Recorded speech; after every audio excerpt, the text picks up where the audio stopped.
Brendan Lavelle was an absolute eraser for Penn's defense in the 2024 season. The 210-pound defender out of New York finished the 2024 season with 52 ground balls and 20 CTOs. While his stats are impressive, the reason he was named a first-team All-American was his ability to shut players down. Brennan Oneil, for example, had one of his worst games of the season against him, only scoring 1 goal. His patience, coupled with his posture and footwork, make him one of the best defenders in the country. Look at this example of Lavelle matched up against Oneil. Oneil comes in with a head of steam and a giant crow step. As a defender, this might be the scariest sight in lacrosse, yet Lavelle just sits there and watches the windup in his low defensive stance. He knows that closing this gap to try and stop the shot is useless. Instead, he should be ready for the fake. This lets him stay patient and deny the top side here. Also notice Lavelle's wide base. This gives him the most balance during the matchup. As you can see, it pays off when Oneil slips and Lavelle stays up getting the takeaway. This time Lavelle is getting dodged on up top by Oneil. Let's again look at his stance. He has an extremely wide base with his stick directly out in front. His hips are pointed at a 45-degree angle, giving him a balance of denying topside and keeping his hips square. When Oneil breaks for the alley, he realizes he doesn't have a step, so he retreats. In this retreat, he's trying to draw Lavelle out and catch him chasing.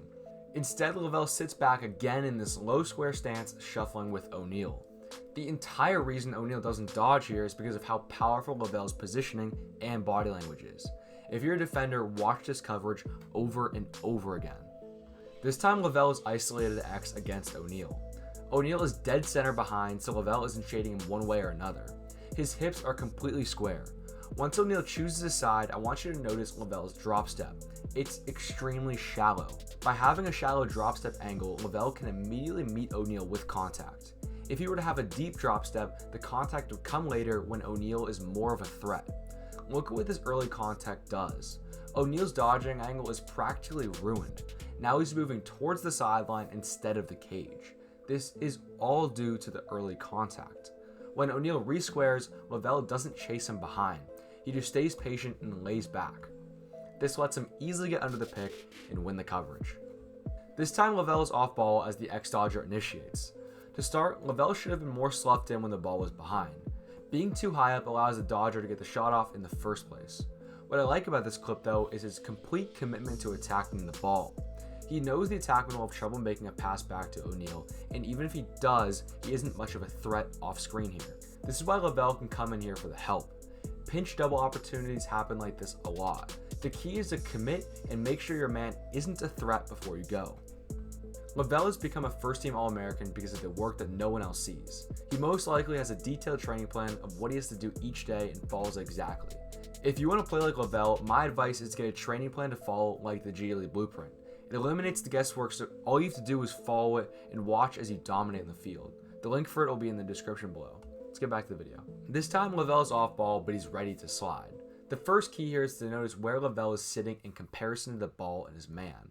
By sitting far back like this, he can assess the situation and has time to decide whether to slide or not. Once he sees the D-man get caught up, he immediately fires out towards the man. The second key is how impatient with his stick, but patient with his feet he is. He doesn't over-pursue with his feet, yet he's hounding his man with his stick checks. This is what makes him so good. Having this level of pressure in your matchup is nearly guaranteed to cause turnovers. Again, Lavelle is matched up behind against Oneil. He has a dead square stance because he doesn't want to shade him to one side or another. As Oneil chooses a side, Lavelle breaks with him but waits to make contact. O'Neill's dodging angle isn't dangerous enough to concern Lavelle, so he waits until G League to make contact. In this area of the field, Lavelle isn't worried about Oneil rolling back. He wants to drive him outwards.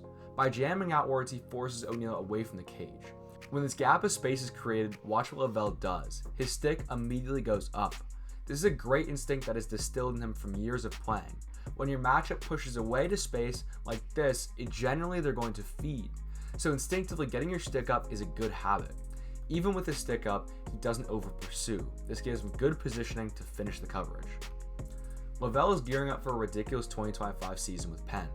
If you're a defender, Lavelle is the best player in college lacrosse to study. His footwork, posture, and mechanics are the best in the country. If you want to get to this level and train like a college lacrosse player, check the G League Blueprint training program in the description. It has drills every day, so all you have to do is just follow it and you'll become great.